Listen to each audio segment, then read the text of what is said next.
Hello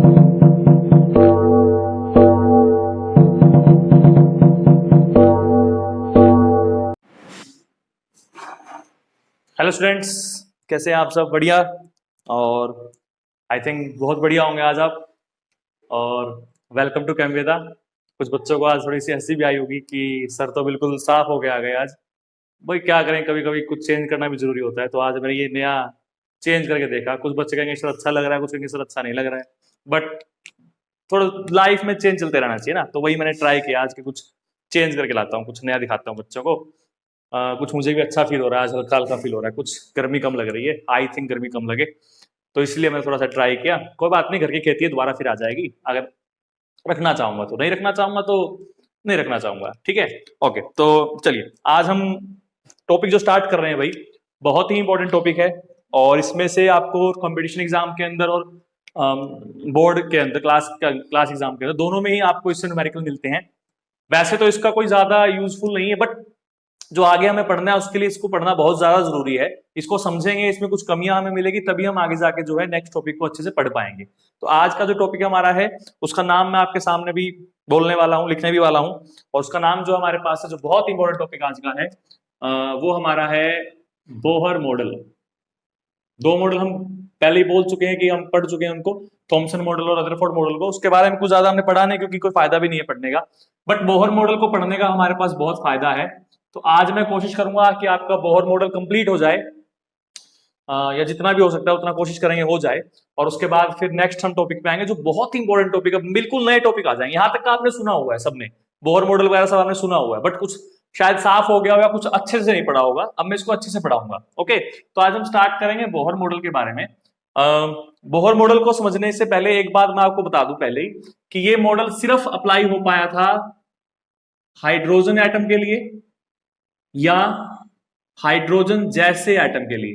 hydrogen like atom तो नहीं बोल सकते हम, हाइड्रोजन लाइक स्पीसीज के लिए।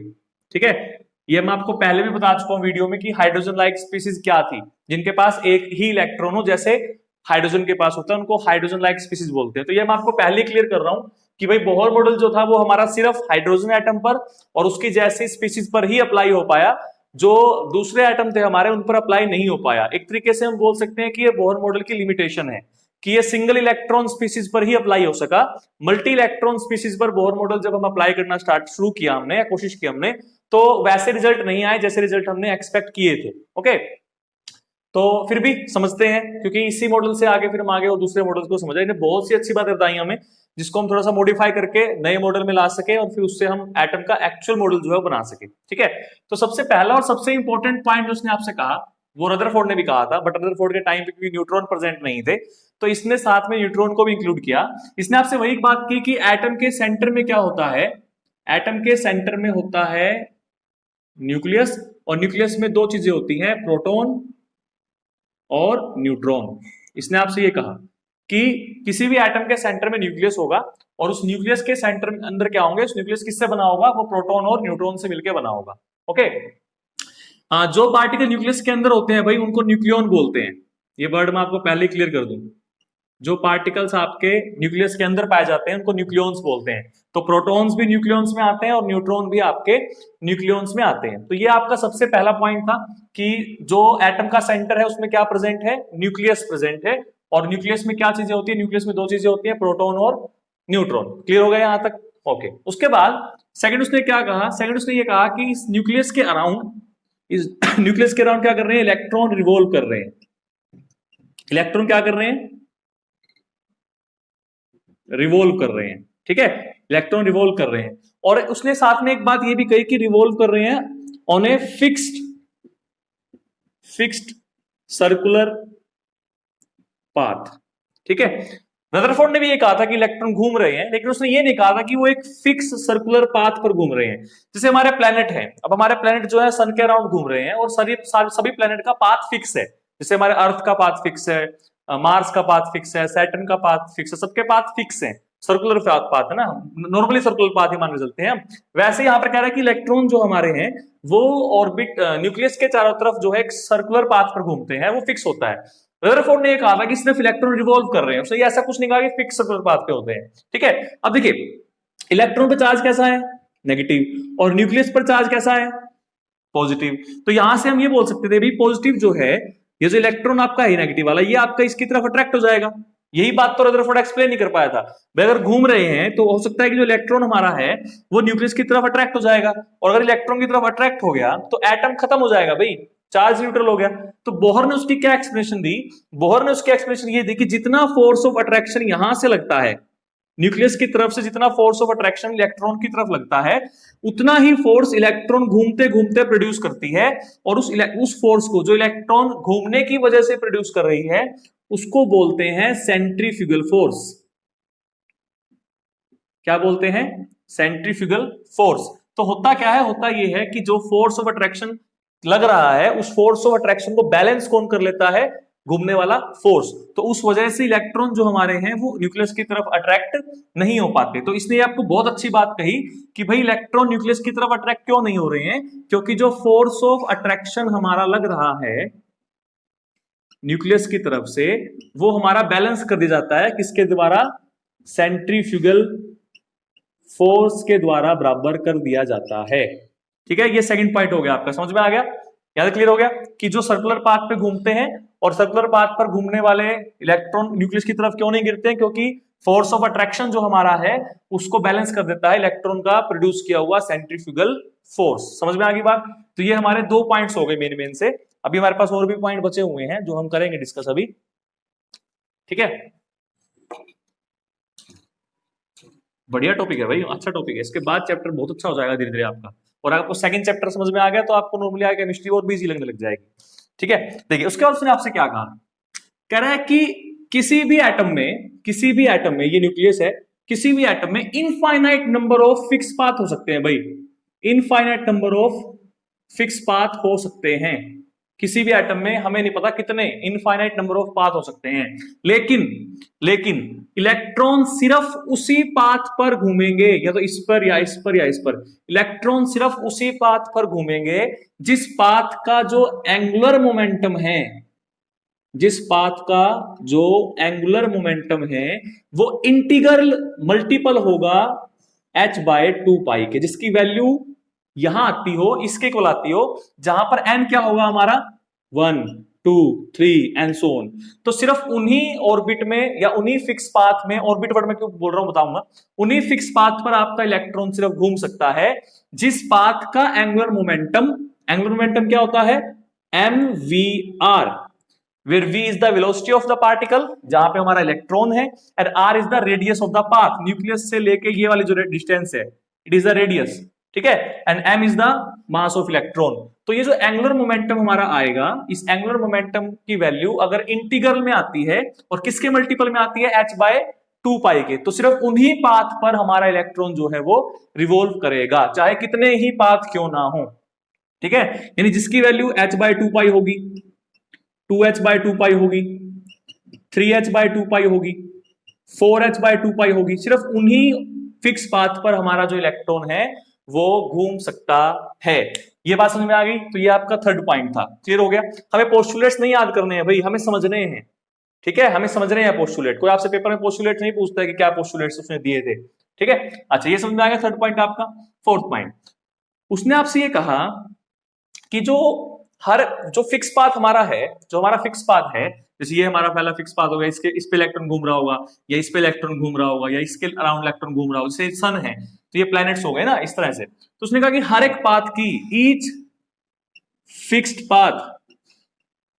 Path have a fix value of energy, हर एक पाथ की खुद की एक एनर्जी होगी, हर एक पाथ की खुद की एक एनर्जी होगी। एक सिंपल सी बात है कि भाई पाथ कौन बना रहा है? इलेक्ट्रॉन घूम रहे तो पाथ बन गया, जहां पे इलेक्ट्रॉन घूमेगा वही रास्ता बन गया। अब जहां से हम डेली आ जा रहे हैं, मान लीजिए घास का मैदान है, एक घास का मैदान है, अगर उस पर डेली से उस घास के मैदान पे से लोग डेली एक ही रास्ते से जा रहे हैं, एक ही रास्ते से, तो उस घास के मैदान में उस रास्ते पे घास नहीं उगती है, वहां पर एक पगडंडी बन जाती है ना। तो एक्चुअल में वो पाथ किसने बनाया? लोगों ने बनाया आने जाने से। वही बात यहां है कि इलेक्ट्रॉन घूम रहे हैं, तो इलेक्ट्रॉन जिस अराउंड जिस पाथ पर घूम रहे हैं वो पाथ बन गया, धीरे धीरे उसको हमने पाथ मान लिया। तो एक्चुअल में जो पाथ की एनर्जी, एक्चुअल में किसकी एनर्जी है? इलेक्ट्रॉन की एनर्जी है ना। एक्चुअल में किसकी एनर्जी है? वो इलेक्ट्रॉन की एनर्जी है। तो उसने कहा कि जिस पाथ पर वो घूम रहा है, हर पाथ की एनर्जी क्या होती है? फिक्स होती है और अलग अलग होती है, एंड डिफरेंट वैल्यू। ठीक है, अलग अलग पाथ की, मतलब जहां जहां इलेक्ट्रॉन है, अलग अलग इलेक्ट्रॉन की एनर्जी अलग अलग होती है और फिक्स होती है। जैसे इसकी वैल्यू मान लीजिए 2 हो गई, इसकी 4 हो गई, इसकी 6 हो गई, इसकी 8 हो गई।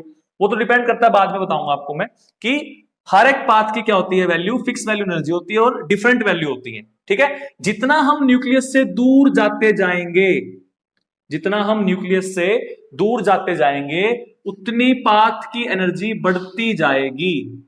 कि ऐसे कैसे बढ़ेगी हम आगे फॉर्मूले में देखेंगे। अभी तो मैं सिर्फ पोस्टुलेट समझा रहा हूं आपको।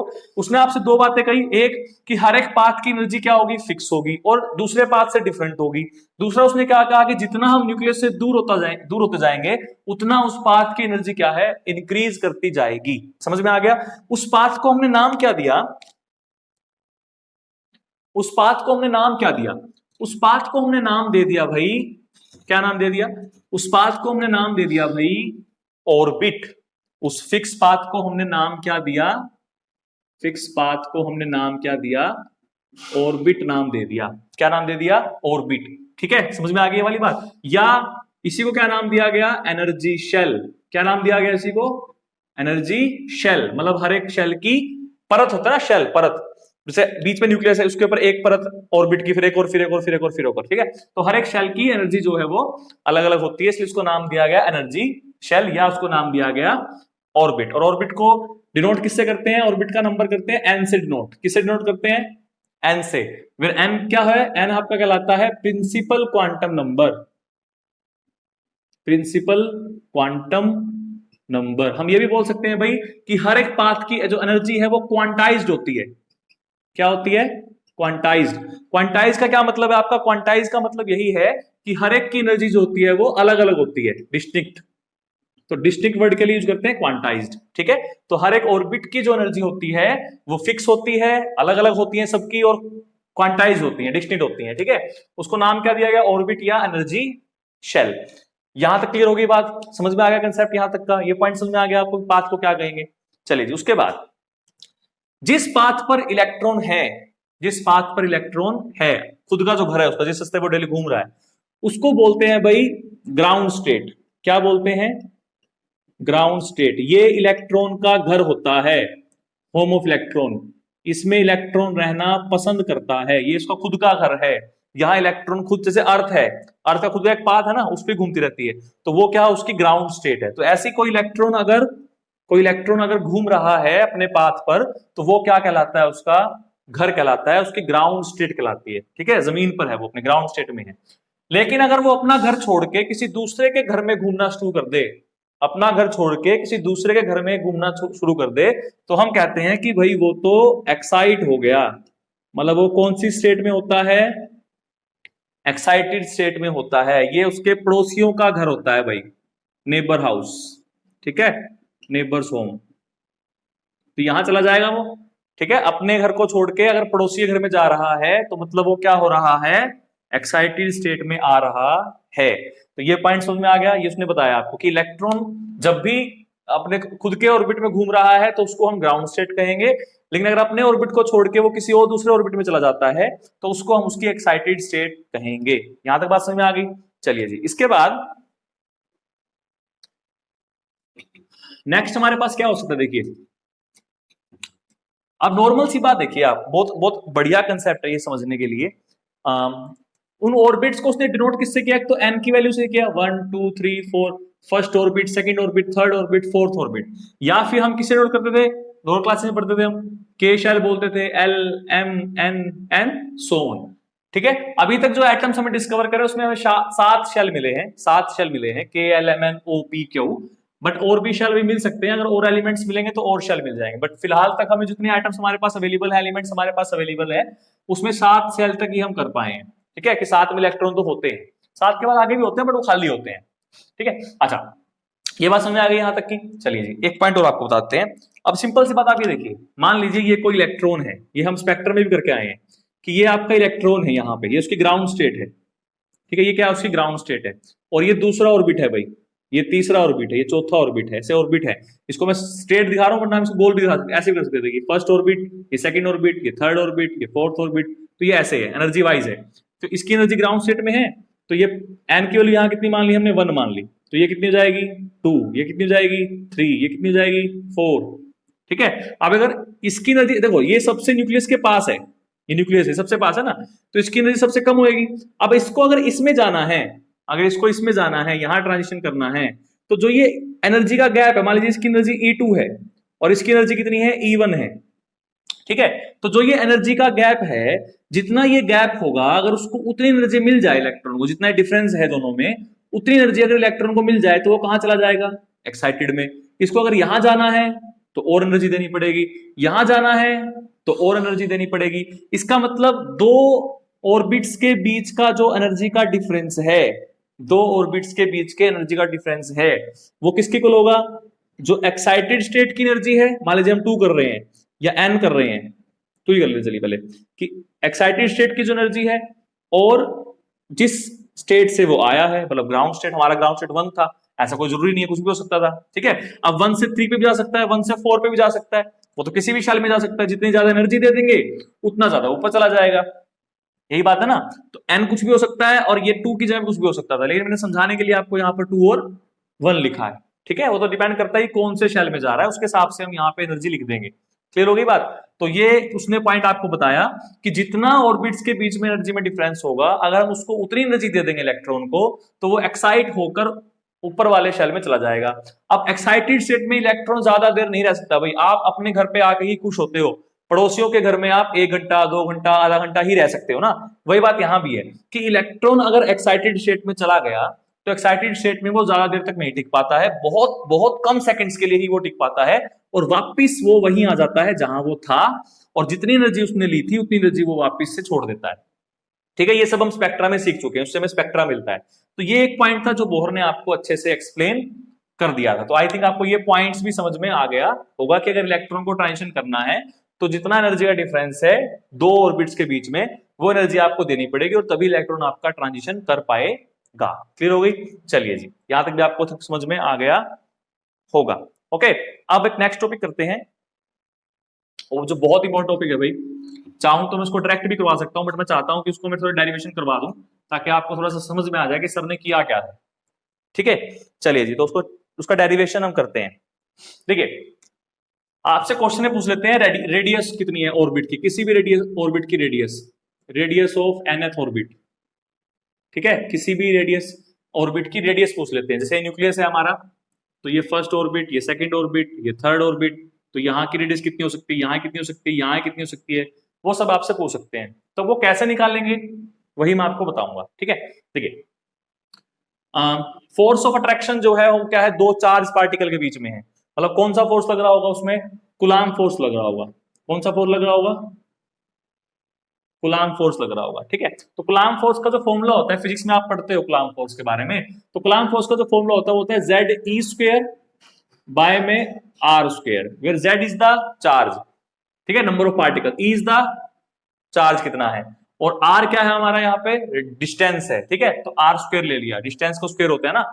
और इसको बैलेंस कौन कर रहा है, इसको बैलेंस कर रहा है हमारा सेंट्रीफ्यूगल फोर्स। और सेंट्रीफ्यूगल फोर्स की जो हमारे पास वैल्यू होती है, सेंट्रीफ्यूगल फोर्स की हमारे पास वैल्यू क्या होती है, सेंट्रीफ्यूगल फोर्स की हमारे पास वैल्यू होती है mv स्क्वायर बाय आर। ठीक है, सेंट्रीफ्यूगल फोर्स जो हम फिजिक्स में निकालते हैं, सेंट्रीफ्यूगल फोर्स की वैल्यू हमारे पास होती है mv स्क्वायर बाय आर। तो यहां से हम देखिए v स्क्वायर निकाल सकते हैं ना, ये कैंसिल कर दो आप, तो v स्क्वायर कितना बच गया, v स्क्वायर हमारे पास बच गया जेड ई स्क्वायर बाय में m आर। ये एक चीज ध्यान रखिएगा भाई, बाद में काम आएगी आपके, बताऊंगा मैं कहां काम आएगी। फिलहाल आप याद रखिएगा कि v स्क्वायर इक्वल किसको होता है, Z E square by m R के। हमें क्या निकालना है, हमें तो r निकालना है। अच्छा जी, बोहर ने आपको एक पोस्टुलेट दिया था, क्या दिया था कि जो एंगुलर मोमेंटम होता है mvr, वो हमारा प्रोपोर्शनल होता है nh बाय 2 पाई के, होता है ना, यही होता है। अच्छा, तो यहां से v निकाल लो, v कितना बनेगा, NH बाय 2 पाई इंटू में m, यही बनेगा। तो v स्क्वेयर कितना बनेगा यहां से, v square n square h square by में हम आर भी करेगा ना, हाँ ठीक है आर भी आएगा, तो 2 4 कर लेते हैं, 4 पाई स्क्वेयर m स्क्वेयर और r स्क्वेयर, ये होगा। ठीक है, इसको इक्वेशन 1 मान लेते हैं, इसको इक्वेशन 2 मान लेते हैं। यहां तक क्लियर हो गई बात। अब यहां से v स्क्वायर इसके इक्वल है और यहां से v स्क्वायर इसके इक्वल है, तो दोनों आपस में क्या होने चाहिए, इक्वल होने चाहिए। इट मींस कि ZE स्क्वायर बाय में MR is equal to n square h square divide by 4 pi square m square और r स्क्वायर। ठीक है, समझ में आ गया, बस हो गया यहां से डेरिवेशन हमारा। क्या, देखिए एक r से r कैंसिल हो गया, तो यहां से r की वैल्यू कितनी आ जाएगी, देखिए r की वैल्यू हमारे पास कितनी आएगी, अच्छा एक m से m कैंसिल कर देते हैं भाई, ये भी खत्म हो गया, ये सब तो खत्म हो गया, तो r निकाल दीजिए। r कितना आएगा, n square by h square divide by 4 pi square, 4 pi square into में m, और साथ में क्या आएगा, ZE स्क्वायर, ये आएगा ना। देखिए ये इसको इधर ले आया और इसको इधर ले आया, तो r ऊपर आ गया और ZE स्क्वायर नीचे आ गया, तो ये हमारी रेडियस की वैल्यू आ गई भाई, किसके लिए, r के लिए, किसी भी ऑर्बिट के लिए। n क्या है, एनी ऑर्बिट, 1 2 3 4 5 6। ठीक है, यहां तक डेरिवेशन समझ में आया कैसे किया है। ये फॉर्मूला बहुत इंपॉर्टेंट है भाई, इसको मैं छोटा करने वाला हूं अभी। देखिए कैसे, ये तो ये समझ में आ गया ना, ये बहुत इंपॉर्टेंट है भाई, वेरी इंपॉर्टेंट फॉर्मूला। ठीक है, देखिए अब उसके बाद क्या होगा, देखिए अगर मैं n की वैल्यू 1 पुट कर दूं, n की वैल्यू 1 पुट कर दूं, h क्या है हमारा प्लैंक कांस्टेंट 6.6 × 10⁻³ ये पुट कर दूं, m की वैल्यू में मास ऑफ इलेक्ट्रॉन पुट कर दूं 9.1 × 10⁻³ किलोग्राम। ठीक है, ये पुट कर देता हूं, और क्या पुट कर सकते हैं, e की वैल्यू पुट कर सकते हैं 1.6 × 10⁻19 कूलाम। z की वैल्यू हम क्या करेंगे यहाँ पे, क्योंकि हाइड्रोजन एटम ले रहे हो, z की वैल्यू 1, तो z क्या है यहाँ पे, एटॉमिक नंबर है, तो z कितना है हमारा यहाँ पर 1 है, तो सब वैल्यू हमने पुट कर दी। इसको सबको पुट करने के बाद जो r हमारा आएगा, देखिए n कितना है 1, तो ग्राउंड स्टेट के लिए हम नोट करते हैं 0 नोट। ठीक है, तो जो ग्राउंड स्टेट की आपकी वैल्यू आती है, जब हम n की वैल्यू 1 पुट करते हैं, तो ग्राउंड स्टेट की आपकी वैल्यू आती है 529 इंटू में 10⁻⁻10 मीटर। ठीक है, अब -10 मीटर कितना होता है, 1 एंगस्ट्रॉम, तो इसको क्या लिख सकते हैं 0.529 एंगस्ट्रॉम लिख सकते हैं। ठीक है, बात समझ में आ गई, यहां तक क्लियर हो गया। चलिए जी, तो ये r नोट की वैल्यू आपको याद रखनी है कि फर्स्ट ऑर्बिट की जो रेडियस होती है वो इतनी होती है, फर्स्ट रेडियस की जो वैल्यू होती है वो हमारी इतनी होती है। इसको साफ कर लेते हैं।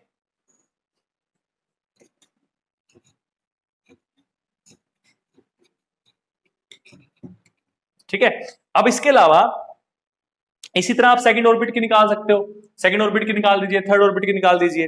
तो इससे हमारे पास जो जर्नल सा फॉर्मूला आता है वो हमारे पास क्या आता है, वो हमारे पास आता है कि किसी भी ऑर्बिट की निकालनी हो तो m²/z, जो फॉर्मूला था उसमें हमारा क्या था, n² था डिवाइड बाय z इनटू में 0.529 एंगस्ट्रॉम। तो ये किसी भी ऑर्बिट की रेडियस आ जाएगी। देखिए z तो 1 था, n भी 1 था, तो 1 से 1 तो कैंसिल हो गया, मतलब जो ये नंबर आया है सारा का सारा ये तो इनकी वजह से आया ना, बस h की वजह से, m की वजह से, e की वजह से, तो इसका मतलब इनका तो कोई रोल नहीं था, तो n² एज इट इज रख लिया, z एज इट इज रख लिया, तो बाकी की वैल्यू कितनी आ गई, ये वाली आ गई। तो यानी r नोट क्या हो गया हमारा, n²/z इनटू में r नोट, तो ये वैल्यू आपको याद रखनी है। ठीक है, मैं हाइड्रोजन लाइक स्पीशीज की बात करता हूं, जैसे मान लीजिए हीलियम पॉजिटिव की बात करता हूं। ठीक है, तो हीलियम पॉजिटिव में n कितना हो जाएगा, मतलब इसके फर्स्ट ऑर्बिट की बात करता हूं, बिल्कुल फर्स्ट की, तो n तो 1 ही हो गया। z की वैल्यू कितनी हो जाएगी, z की वैल्यू जाएगी इसके लिए 2, हीलियम का एटॉमिक नंबर कितना होता है, 2 होता है ना, तो 2 हो गई, इनटू में 0.529, तो इसको सोल्व कर देंगे तो इसका आधा हो गया, मतलब हीलियम पॉजिटिव की रेडियस तो फर्स्ट ऑर्बिट की जो रेडियस है वो हमारी हाइड्रोजन से छोटी होती है। ठीक है, तो ये हमने रेडियस निकाल दी इसकी, ये समझ में आ गया। चलिए जी, इसके बाद हम जो है वेलोसिटी ऑफ द इलेक्ट्रॉन निकाल सकते हैं भाई, किसी भी ऑर्बिट में वेलोसिटी ऑफ द इलेक्ट्रॉन, किसी भी ऑर्बिट में हमसे वेलोसिटी भी पूछ लेते हैं कि वेलोसिटी कैसे निकालोगे। ठीक है, अगर आपको ध्यान में हो, अगर आपको ध्यान में हो तो हमारे पास v² की वैल्यू आई थी। ठीक है ना। या अगर हम बात करें कि हमारे पास एमवीआर की वैल्यू थी, एमवीआर पास कितना था, एन एच बाय में 2 पाई था, यही था। तो यहां से वी कितना बन रहा था हमारे पास, एन एच बाय में 2 पाई एम और आर बन रहा था, ये बन रहा था।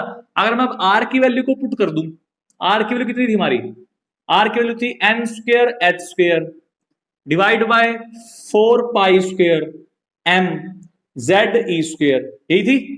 तो इस वैल्यू को यहां पुट कीजिए तो v कितना बनेगा, एन एच बाय में 2 पाई इंटू में m, r की वैल्यू पुट करेंगे तो n स्क्वायर एच स्क्वायर और ये वैल्यू ऊपर आ जाएगी तो 4 pi square m Z E square. Clear हो गया। अच्छा जो कैंसिल होता है कैंसिल कर लीजिए, एक एच से एच कैंसिल हो गया, खत्म हो गया ये तो। एक एन से एन कैंसिल हो गया, खत्म हो गया ये तो। एम से एम कैंसिल हो गया, खत्म हो गया ये तो। मास का कोई रोल नहीं है। इसके अलावा और क्या रह गया, पाई से एक पाई कैंसिल हो गया और ये 2 पे गया, ठीक है। तो ऊपर क्या रह गया, ऊपर रह गया हमारे पास 2z ई स्क्वायर, ये रह गया।